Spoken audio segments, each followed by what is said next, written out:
Hello guys and girls, we are back with another Warhammer Fantasy video. I bet you didn't expect that. Video title is Warhammer Fantasy Biggest Jerk Nagash. I hope I said it right.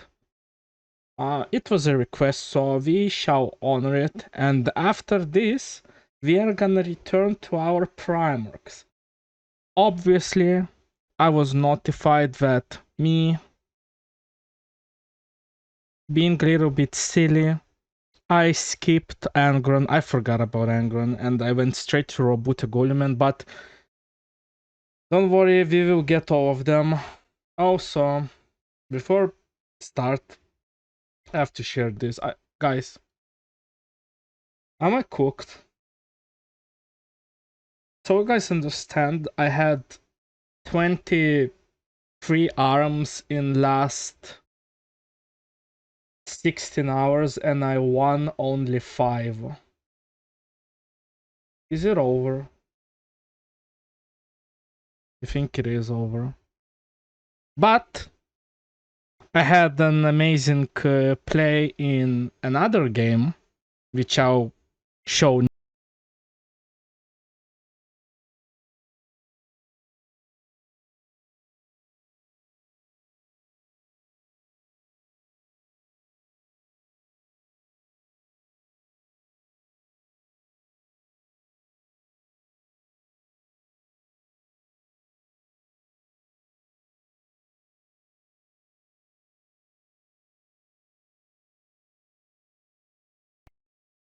So yeah, I'm not that.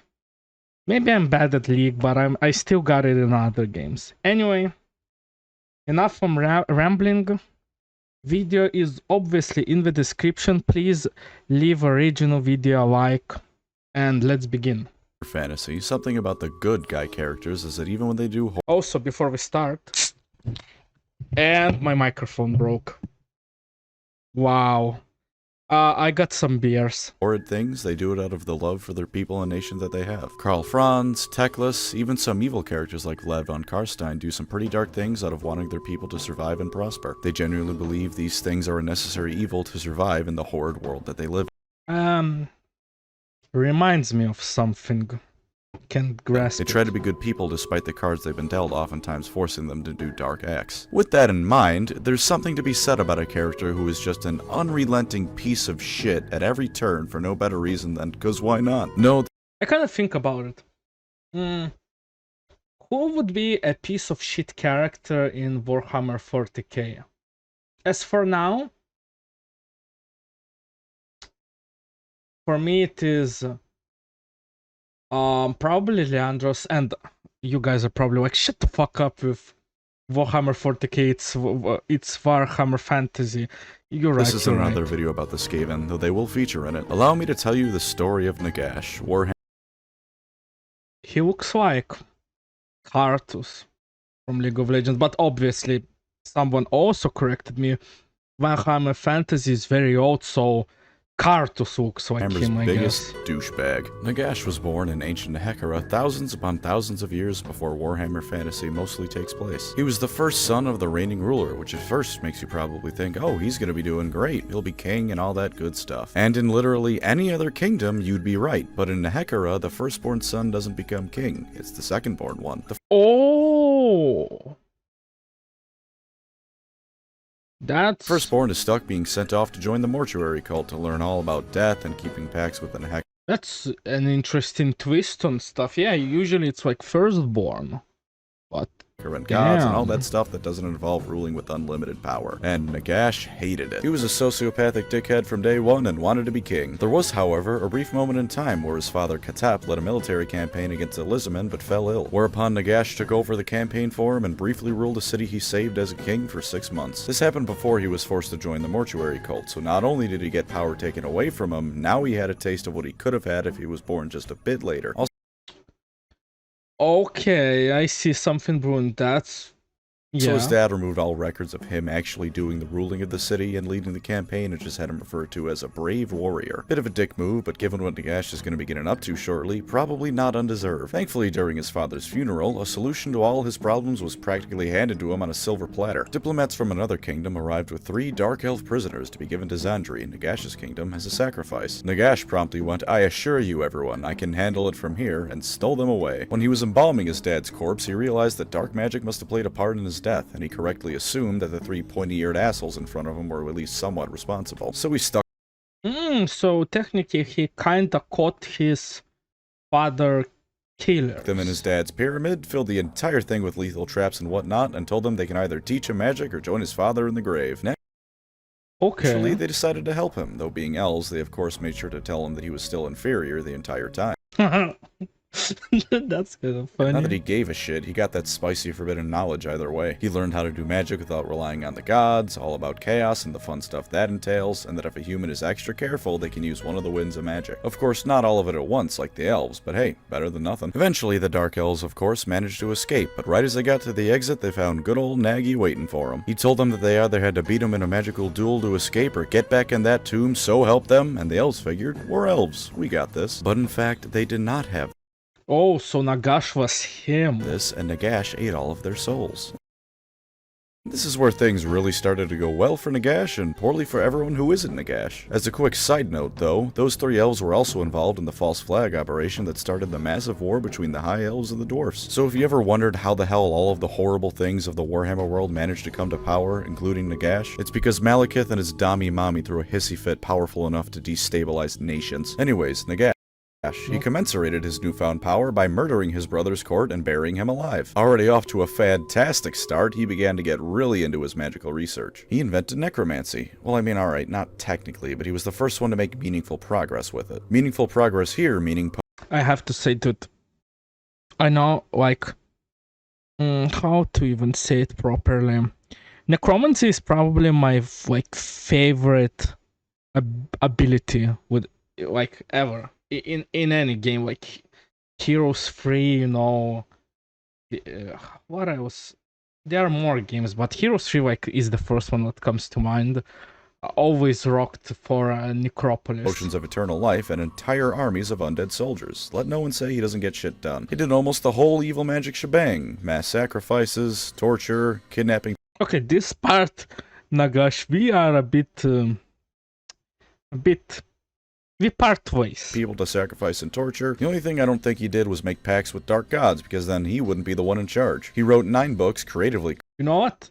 That's kind of, yeah, that's some real called shit. the 9 Books of Nagash, which, fair enough, I guess. These contained the secrets of all he had learned, though because he put a portion of himself in each of them, only he could get the full power out of them. Why he needed to get the power out of the books he wrote, I don't know, but I guess even without the knowledge, they're still incredibly powerful In defense of Nagash, I am someone who can say something and then forget it. So he probably made those books for himself, you know, one day. I mean, if he already knows necromancy, he knows he's gonna be around for a long time. Why not make some copies of your knowledge, you know? Yeah. artifacts, so maybe that's why. Or just because he's a dick. That's always a good reason to go for when you're talking about Or, yeah. Nagash. Then he started his trend of building massive black pyramids at least partially made out of warpstone. First he bankrupted Khemri building it, not only wasting the treasury but thousands of lives on top of that. Then he figured that if he was going to build this, he might as well full send it, and did pretty much the same thing to all of Nehekara. Eventually no one could stomach him turning their once mighty nation into a continent-sized decaying remnant of what once was, so basically the city of Chicago scaled up, so they all rebelled. Nagash responded by raising a massive army of the dead and then killing his wife, who for the record was his brother's wife before he murdered his brother. He was also abusive and probably sexually assaulted her, because at this point there were only so many ways to I can't do this. Is crazy. Like, how? Literally, like, no one could stand up to him. make him even more of a shitbag. The writers probably just felt obliged to cross that off the list. Despite all this, he assumed no one was actually going to challenge him once he rose to power. Surely no one was dumb enough to do that. He was very wrong, and the armies of 7 Tomb Kings cast him out of power and murdered all of his lieutenants. Turns out a 7-nation army could hold him back. Who knew? Of course, he slipped away like the weasel he is, and they couldn't destroy his pyramid, but hey. I just imagined something, you know, like how in Naruto there's like this scene where Orochimaru like escapes. I imagined something like that. He's gone. Sure, the land's in crippling debt, famine, the gods are pretty much gone because Nagash killing his wife broke an ancient pact, and barbarians from everywhere else are raiding across the land willy-nilly. But hey, at least the big bad was defeated once and for all. It turns out, the big bad wasn't defeated once and for all. Nagash wandered in the desert for a little while, kinda like Moses, but evil. At one point he died, but he decided Kinda like Moses, but evil. dying is cringe, so he just possessed his body and kept on walking. He saw some Skaven, murdered some Skaven, and then took a bite out of the warp stone they had on him. Instantly, two things happened from this. One, it was like he ate a senzu bean and recovered a pretty sizable portion of his power, and two, his senses got all screwed up like that one scene from Gravity Falls where the guy has an eyeball for a mouth and he just kinda wandered the desert aimlessly for over a century. To fast track things a little bit, after that little oopsie, he found a human tribe living on a mountain. He saw how they were mining warp stone, took it over, and then turned it into a magical fortress called, seriously? Nagashazar. Because of course that's what he called it. He fought some Skaven to a standstill and made a truce with them, which neither side expected to last for more than 5 minutes. Oh really? So he made like, if I remember correctly, Skaven, well, from the imagery even showed it's the rat And made people. not only his evil armor, but his crown of sorcery. The armor is whatever, you know, it's just standard evil bad guy armor, but the crown is important, and it'll show up later. By this point, vampires started bothering him, because someone else found his formula for eternal life, but couldn't get the recipe quite right. The first time someone tried to contact him, he magically strangled them from a continent away. But eventually, he figured these super powerful undead might make for some good minions, and recruited them to his cause. He also may have been guiding them the whole time, but either way, he's got his new lieutenants and decided that he'd take another crack into Hekara, and so he did. And a lot of people died. Like, a lot. His forces started wreaking havoc, and the chief king of the realm, Akadizar, was taken from his throne and imprisoned by Nagash. And then the Skelly Man decided it was time to up the ante. You know, I'm just thinking about like, I don't seem to understand what his end goal is. Hopefully, Pancreas No Work is gonna tell us, but from what I get, he just wants to cause as much shit as he How, can. you might ask? Why, by casting a spell that would resurrect every last corpse on the planet under his control. Bro. All of them. Ever. This was after not only the Great Chaos Invasion, but the massive war between elves and dwarfs, as well as the Elven Civil War and Malekith's Hissy Fit. So there were a few corpses lying around. The stakes have risen somewhere into the stratosphere by this point, and what didn't help was that Nagash, while doing this, decided to kill every single living being in Nehekara first just to piss off Alkadizar. Alkadizar also needed to be alive as a focus for the power of the spell. Since he ruled Nehekara, he would serve as a symbol for everything in it to focus on, so Nagash could murder everything in it. But I have no doubt in my mind Nagash mostly just kept him alive to be a shitheel. But he forgot about one crucial detail: those goddamn rat people. They realized that every corpse on the planet included Skaven corpses, which are always plentiful, and that either way, world domination would include wiping them out. So the Skaven freed Alkadizar, gave him a dagger made of pure warpstone that started killing him the moment he touched it, and told him to go stab the guy at the center of a Couldn't find no images of Alcadizar. I have a cool picture, something fake for a hurricane of magic. And right as everything but he and Nehekara was dead, including the plant life, he cut off Nagash's hand. He wasn't dead, but at least the spell hadn't gone global. And thus did an epic battle for the fate of the world begin, in which the Skaven were actually using magic the whole time to help Akadizar, because that's how afraid they were of Nagash. He made Skaven willingly work with other people and not screw them over because of how afraid they were of him. And I think that, from what I get, red people don't really like working with anyone, so it probably is a big deal that they were working with our factions. ED! Jesus fuck. Epic battle occurs then ends. I'm sure there's some stuff to say in it, but I mean, it's an epic fantasy battle. The good guy ends in the win. What the fuck did I just say? Nagash is dead, but so is Nehekara. Of course, since losing his hand caused Nagash to have an oopsie whoopsie with the spell, all of the Nehekarans that died in the past came back with varying levels of sentience. The Tomb King started infighting, and now there's all sorts. Oh, so again, I need time to process this, guys. So because he hasn't had his hand, his like resurrection magic or whatever doesn't work properly, and the people who he resurrected basically have some conscience because he was missing his hands. He hadn't like full grasp on them. Sorts of claims to the throne and a whole ton of shit going down. But that's irrelevant. Nagash is gone now, and this time the good guys actually beat the big bad for certain, even if it was at a measurable cost. Definitely this time. He's definitely gone. It turns out that Nagash was not actually gone. He basically invented necromancy. Are you surprised? I mean, seriously. No, of course he was very weakened, both from the sword and from the souls of all the people he killed beating the shit out of him in the afterlife. So it took him 1,111 years to finally come back again. When he did come back, he had to find... Bro, but you have to admire his dedication. Bro was like, no.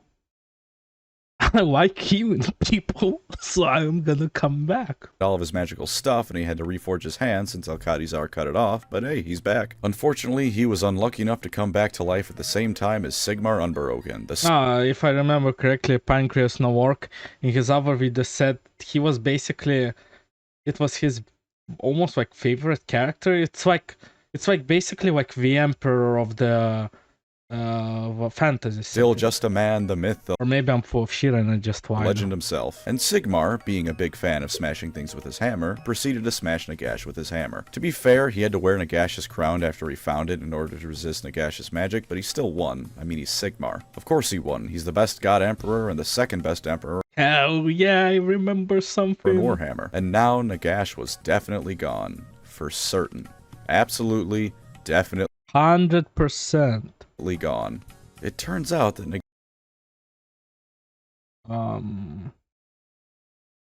Technical difficulty. Okay, hopefully it fixed.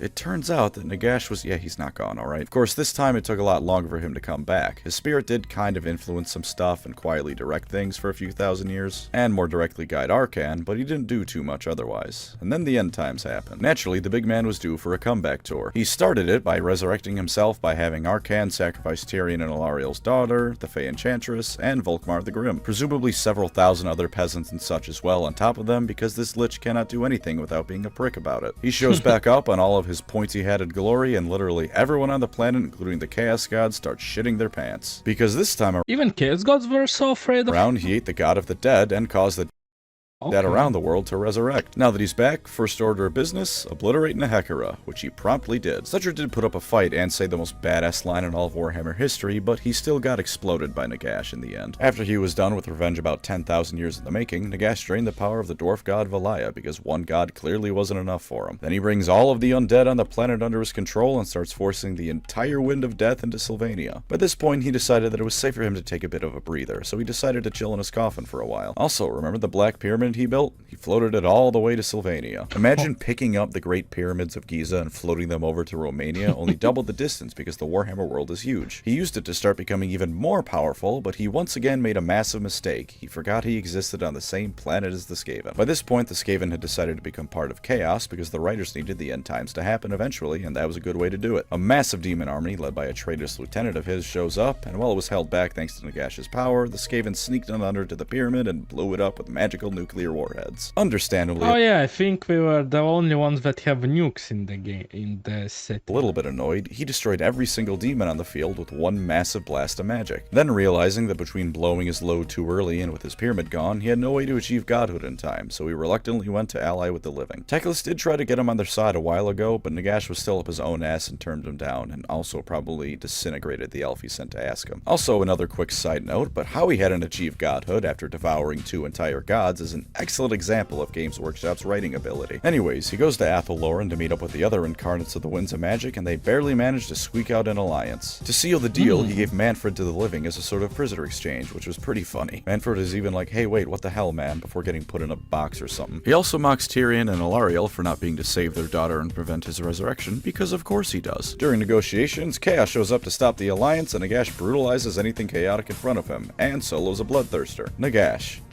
Bruh, I don't know. At some point, you just have to admire his strength. Giant douchebag, but great in a fight. Everyone's still alive, teleports to Middenheim to stop Chaos from overtaking the world, and Nagash continues on as he has and one-shots anything stupid enough to get in front of him before resurrecting their corpse. See, this is why I love him, or at least love to hate him. He's such an unrepentant asshole, but he does it with such style that I'm still happy he's around. During the fight, he eventually fought Kabanda the Bloodthirster, which required a bit more effort out of him. First, he had to choke him out like a bitch before erasing him from the world. As the climax of the battle is coming up, they go to stop the Chaos Rift from from overtaking the world, and then Manfred decided that now is the time to betray everyone and stabs Gelt in the back. Tyrion stabs Manfred in the back in return, but it's too late. As the world is overtaken by chaos, Nagash loses all of his magic and is last seen crumbling the dust while panicking. And thus does the story of Nagash come to a He is finally gone for good. Definitely. It turns out that I have about 3 jokes to work with per video because I am not clever or funny, and also that Nagash's story did not come to a close. After the world exploded, Chaos stuck him in a crypt of forgotten moments after the end times, which sounds like some BS nothing, but whatever. Sigmar frees him to help him restart reality, and they start beating the snot out of monsters even the Chaos Gods were afraid to mess with. And he's a god too now. He's finally moving up in the world. Bro, he became a god. Except now he has 7 other incarnate gods to deal with of roughly equal strength to him on top of the Chaos Gods. He did pimp slap Marathi when she tried to sleep with him though, so at least his treatment of women hasn't changed after all these years. Then again, it's Marathi, and if there's ever an elf that deserved to be slapped upside the head over and over, it's definitely her. He immediately so she deserved it, okay. I was like, that's not cool. Planning to betray Sigmar and everyone else, because at this point I'm pretty sure being an asshole is a core part of his soul or something. Speaking of souls, he also claims all the souls of those who die as belonging to him on the basis of "do trust me on this one." That's why he really hates Sigmar now, because the Stormcast get reforged and he only gets a sliver of their soul each time they die. But I get ahead of myself. Nagash ate all the other fucking diabetes, man. Nagash ate all of the other death gods, which somehow still didn't boost his power above everyone else, because Nagash can never win. Chaos invaded, and Nagash is actually the last one of Sigmar's pantheon to leave him. Unsurprisingly, on his way out, he basically kicks Sigmar in the balls by leaving his forces to rot while Chaos runs rampant, and Nagash goes back home to the realm of death. Somehow, having not have expected this, Sigmar is thoroughly sick of his shit by this point and runs to Shyish to beat the hell out of him, but was so mad he kind of forgot about the whole Chaos invasion running rampant thing going on. Sigmar loses the battle because Archaon tricked him and made when it's like 2 or 3 things happening at once, you just have to pick the easiest one to deal with. Get rid of Gal Maraz, and everything goes super grim and hope for the other problems just to phase away. Dark, and looks like Games Workshop is going to end Time's AOS before it even begins. Nagash tries to solo Archaon, gets his shit pushed in, and then goes to pout in a corner and wait for someone else to handle chaos, because that's a good idea. Let the people who grow stronger through rampaging violence have free reign of the universe to rampage and be violent with. I see no way this can go wrong. This is a stellar idea. Not a flaw in sight for this plan. Thankfully for Nagash though, Sigmar shows back up with his Stormcast not too long after all this. Of course, once he's back, he doesn't team up with Sigmar, this time because he thinks he can handle chaos on his own after he had some time to meditate and gain power or whatever. Once again, he fights Archaon, and take a guess how the fight goes. Hazard a guess. Go on. You'll never believe it. And yeah, Nagash loses again. Nagash, he did so much bad stuff, but I was starting to root for him a little bit. What a surprise. At least he didn't get his body destroyed this time, he just pussed out like a bitch. He also hates the Iden of the Deepkin for stealing souls, Slanesh and the various elf gods for basically not just handing elf souls over to him, and everyone else for having the gall to not just die and let him be in charge for all of eternity. What a guy. Oh, and he also started building pyramids again. Several of them this time, so he can make a ritual to drain all magic into his realm, and he'd once again be able to kill everything everywhere. Say what you want about this sociopathic asshole, but he's very determined and— Hey, if it worked once, it's surely gonna work again. Certainly has a sense of showmanship. The Chaos Gods themselves even popped by to watch all this go down, and at first it was going pretty well. And then the pyramid— Maybe he needs to build them a little bit higher so the rat people won't be able to plant a bomb on it. It's all blew up. Oh boy, I wonder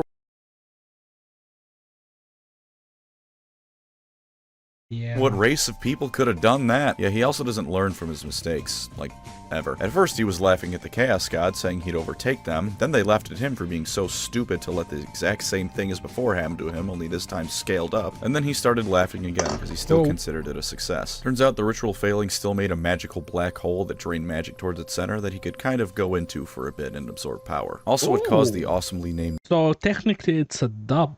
A little dub. Necroquake, which enveloped all of reality and death magic and started making spooky ghosts pop up all over the place. He also unveiled the Ossiarch Bone Reapers, which are the undead Space Marines to Sigmar's fantasy Space Marines. So for a little bit, it looked like Nagash was actually making meaningful progress. Then Teclis dispelled the Necroquake and blew Nagash right the hell up. Archaon got chucked into the void of magical light that is the outskirts of the realm of light, and also Alario cast her own super magic ritual that dispelled most of what death magic was left across the mortal realms. He just can't catch a break, can he? Now he's one once again reduced to not having a body and has less control over his minions than ever before. And thus have we finally reached the end of the story of Nagash, the great necromancer. Definitely. For real this time. Yeah, for real. He's done, banished, removed. Certainly, absolutely. At least until he knits his body back together. What? I just called him the Great Necromancer. You gotta stop falling for this gag. Anyway, there's this story, but why don't we end off with some rules and such? A sort of mini do or don't, yeah? Lore-wise, take Nagash if you want to have the end-all be-all boss of your faction on the tabletop, and if you want someone who's just straight up an evil dickhead, then there's no better choice for you. Plus, he's undead, and the undead in Warhammer are awesome. No sparkling vampire BS here, just fangs, evil magic, and a whirlwind of violence. Imagine putting Ainz from Overlord on the table, only not pathetic and— Dude, I like the memes with Ainz, and there's like his like assistant who is always like smarter than him, and Ainz is always like a little bit silly guy. always but his power level. Nagash hams it up at every moment, and if you want a villain that steals the show because of how unnecessarily evil he is, here you go. As for his rules, well, he's the god of the dead. Unlike how he is in the lore, he's no goddamn pushover here. 16 wounds, 10 bravery, 9 inches of movement, and a 3+ save means that he's faster than Eldar infantry and he's gonna tank almost whatever you throw at him. He can cast and unbind up to 9 spells, degrading down to a minimum of 4 if you take away 13 wounds, which good luck. This is probably some tabletop rules. I'm just observing myself right now. He has a lot. With that, naturally he gets a bonus to casting and unbinding spells because he's the god of death, and to put it bluntly, Is his range? It says 12. Is it like centimeters or like inches? Because well, people use. Why wouldn't you use centimeters? I don't you're know. joining his domain whether you like it or not. He has a ranged weapon in the form of his Death Glare, which causes d6 wounds because he's such a stone-cold motherfucker, and 3 different melee weapons to choose from just to really put the hurt on. His melee weapons hit pretty hard, not the hardest in the game, and anything next to him is certainly going to be feeling it. Of course, as is fitting for a necromancer, his magic is what you really want him for. He knows all the spells for the undead faction army he joins, and he can't join any of them since, again, he's their god. But let's just look at his personal abilities. For the baseline level of BS he can always unleash. He can either heal 15 wounds worth of damage or bring back 15 models from the dead, depending on what he's casting on. In a war game where chaff units That's kind of versatile. You can either heal yourself or, you know, do other thing. That's so versatile. are incredibly useful for tying down the enemy until they're inevitably destroyed and can make or break a game depending on how they're used, Nagash simply says no. These skeletons are not going to be leaving the table. He can give a unit a boost to their ward save when it's the combat phase. On a roll of 6 for a saved wound, he reflects it right back at the person who was trying to hurt him. Soul Stealer lets him brutalize enemy units and heal himself in turn, so if you don't kill him in a single turn, he's just going to come right back to full health. And of course, my personal favorite, Hand of Dust. Within 3 inches of him, pick a model. If you successfully cast the spell, and you're almost certainly going to, especially if he's unwounded, take a dice and put it in one of your hands behind your back. If they don't pick the hand with the dice in it, the model is just dead. No ward save, no retreating, just gone, reduced to atoms. If they don't have a rule that's more or less specifically designed to prevent this from happening, like Gotrek or Archaon, they simply cease to be. I absolutely love how this isn't just roll a dice and on a 4 if they die, because functionally that's the same thing. They make it so you have to pick which hand it's in, which just makes me imagine some stupid Death Note level mind games going on. Like the player using Nagash is like, he knows I picked my right hand last time I used this and will be expecting my left hand, thus I'll use my right hand once more. And the other guy's like, I know he picked his right hand, so surely it would be in his left now, but he might be expecting me to know that, so he must surely have put it in his right hand again. But what if he expects me to assume this and moved it to his left because of this? It's such a stupid little thing, but it's just fun to me to imagine it going down like that. There's no rolling, you have to play the Games Workshop mandated mind games. Anyways, lore flaws. He's a douchebag, so by picking Nagash, you are forfeiting any rights you have to the moral high ground. Yes, even if your opponent is the Skaven or Chaos, all that does is make everyone equally an asshole. Of course, that has its own appeal, but if you aren't looking for the absolute bottom of the ethical barrel, then don't go for Nagash. Also, as you may have noticed, Nagash loses a lot in his lore. True, a lot of this is because he's the god of the dead, and therefore just resurrects himself later, but it still makes him look like a bit of a punk. So while the numberless horde of undead angle has your back, the leader of that numberless horde gets his nose bloodied a lot more often than not. I guess he doesn't lose as often as the Skaven do, but it's funny. Out of everything, I can't believe it was the rat people who basically fucked over him the hardest. Destructive when they lose, whereas it's just kind of pathetic whenever Nagash loses once again. As for rules, there are still some flaws he has despite what he's got going for him. That degrading stat line means he gets worse as time goes on, and if you aren't careful, that just means that you might throw him into a situation without realizing he's no longer prepared for it. Soulstealer can help mitigate this, but you still shouldn't put him into a melee fight with Gotrek or Archaon. Not that I should have to tell you to avoid getting into a melee fight with Gotrek, that's like telling someone don't stare at the sun for too long. And while his wounds and save do make him tanky, cannons are gonna grind him into bone meal. Artillery of any sort is the bane of his existence because they reduce his save and make it so that his wounds almost don't matter. Because with enough d6 damaging shots, it's not gonna matter if he makes 1 or 2 of those saves. I guess so. The dwarves are his like biggest threat, I guess.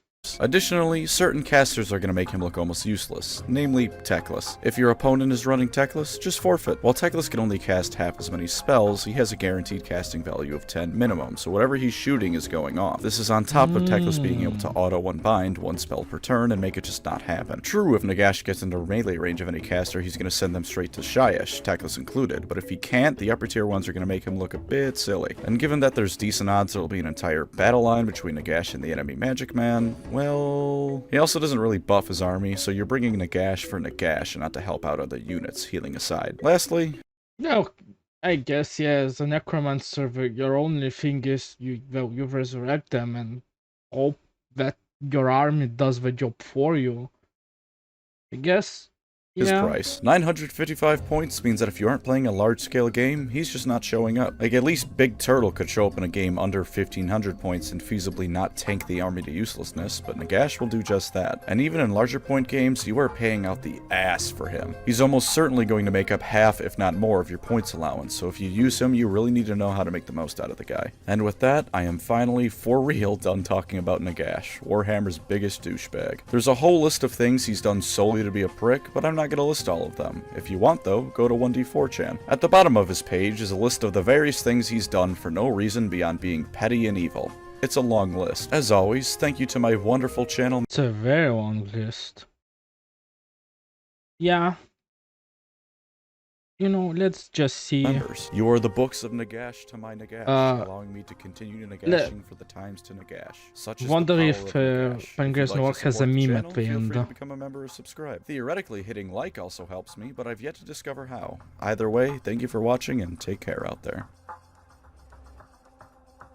Meme? Nagash, Nagash, Nagash? Nagash. Nagash, Nagash. Ah, but Nagash? Nagash, Nagash, Nagash. Nagash. What an interesting character. Kinda wish that he had more dubs. I think it's like in the beginning before like gaining the all power in the world, he like, you know, he just wanted to prove his worth. And he basically succeeded at everything, but later down the line, he met rat people and they basically ruined everything. The point I'm trying to make is don't trust rat people. Thank you guys for watching my reaction. Obviously, original video again is in the description. Go leave it a like. If you liked my reaction, please also leave a like. You can also sub. If you didn't like it, well, you know. Honestly, if you didn't, I'd rather you guys leave some criticism in the comments so I could improve myself. So know what I could do better. Other than that, I don't wanna hold you guys for long. So ciao cacao.